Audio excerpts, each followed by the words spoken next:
केंद्रीय मंत्री राजीव चंद्रशेखर ने शुक्रवार को कांग्रेस पर निशाना साधते हुए कहा कि कांग्रेस सरकार के 10 साल एक खोए हुए दशक की तरह थे और इसने भ्रष्टाचार की दुकान देखी। उन्होंने कांग्रेस नेता राहुल गांधी की मोहब्बत की दुकान पिच पर भी कटाक्ष किया और उन्हें विदेशी पर्यटक कहा।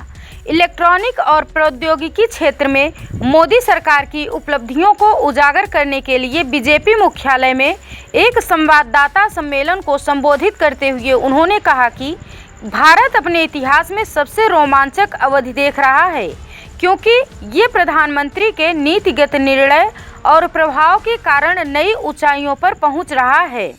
चंद्रशेखर ने कहा कि 2004 से 2014 तक की अवधि को प्रौद्योगिकी के क्षेत्र में हुई प्रगति की दृष्टि से देखें तो इसका सबसे उपयुक्त वर्णन होगा भ्रष्टाचार की दुकान। उन्होंने कहा कि ये वो दौर था जब 2G घोटाला हुआ, एक्ट्रिक्स देवांश घोटाला हुआ, निवेशक भारत छोड़ रहे थे और BSNL पूरी तरह से तबाह हो गया। उन्होंने कहा कि यूपीए का 2004 से 2014 का दशक खो गया था और पीएम मोदी के सत्ता में आने के साथ शुरू हुआ दशक भारत के तकनीकी विकास का दशक है। उन्होंने कहा कि कांग्रेस के नेतृत्व वाली यूपीए 2004 और 2014 के बीच सत्ता में थी। चंद्रशेखर ने कहा कि 9 वर्षों में भारत ने पीएम मोदी के नेतृत्व में एक लंबा सफर तय किया है। उन्होंने कहा कि भारत 2014 में दुनिया के सबसे बड़े असंबद्ध देश से आज साइबर स्पेस में दुनिया का सबसे बड़ा देश बन गया है। चंद्रशेखर ने कहा, भारत अब दुनिया का सबसे तेज 5G रोल आउट देख रहा है। हमारे पास उच्च स्तर के स्वदेशी 5G घटक है। उन्होंने कहा कि देश में डिजिटल कनेक्टिविटी को बढ़ावा दिया गया है।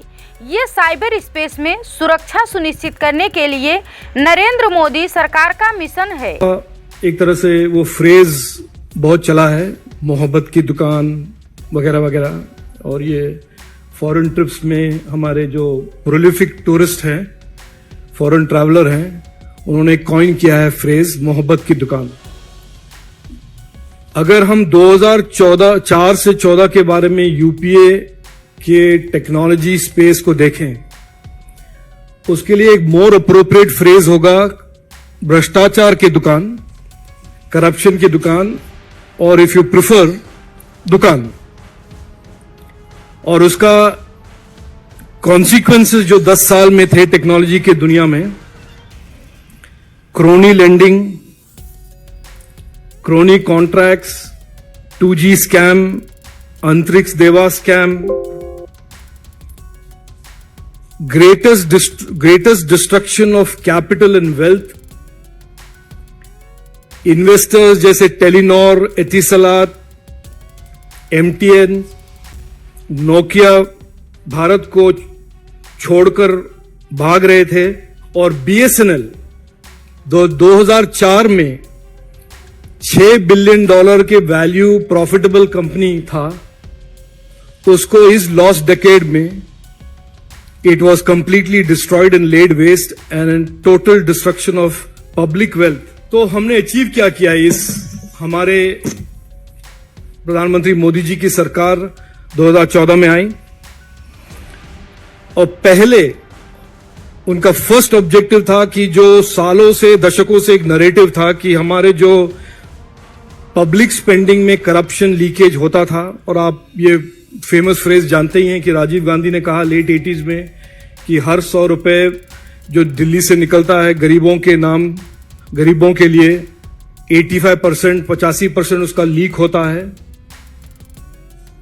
उसको प्रधानमंत्री मोदी जी ने on priority using technology, using DBT, उन्होंने एकदम 180 डिग्रीज उसको बदला।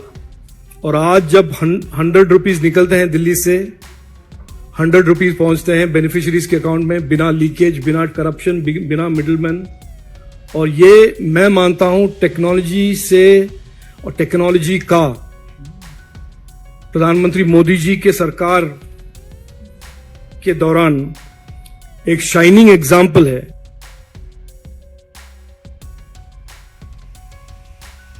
यूपी के मुख्यमंत्री योगी आदित्यनाथ द्वारा अधीनस्थ सेवा चयन आयोग द्वारा निष्पक्ष एवं पारदर्शी चयन प्रक्रिया के अंतर्गत सभी 75 जनपदों के लिए कुल चयनित 7,182 एएनएम स्वास्थ्य कार्यकर्तियों में से जनपद लखनऊ व आसपास के जनपदों से चयनित एएनएम स्वास्थ्य कार्यकर्तियों के लखनऊ में आयोजित नियुक्ति पत्र वितरण कार्यक्रम का सजीव प्रसारण प्रयागराज जिले के कलेक्ट्रेट स्थित संगम सभागार में किया गया।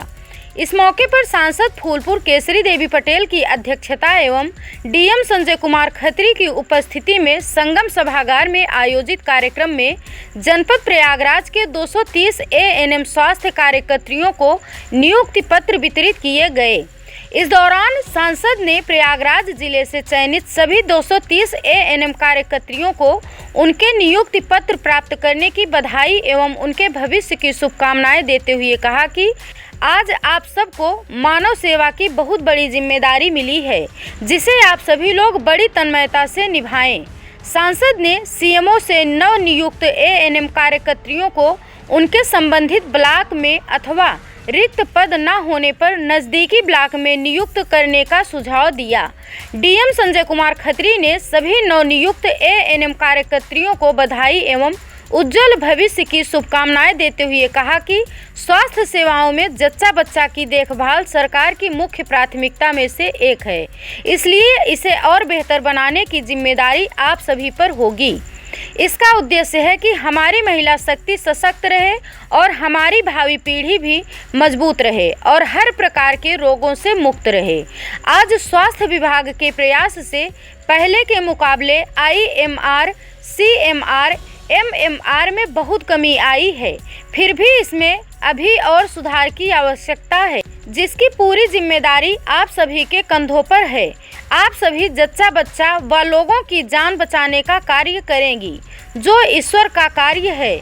इस मौके पर सीएमओ आशु पांडे, डिप्टी सीएमओ, नवनियुक्त एएनएम के पारिवारिक सदस्य सहित संबंधित अधिकारी उपस्थित रहे। Bureau report, Prayagraj 24x7 news.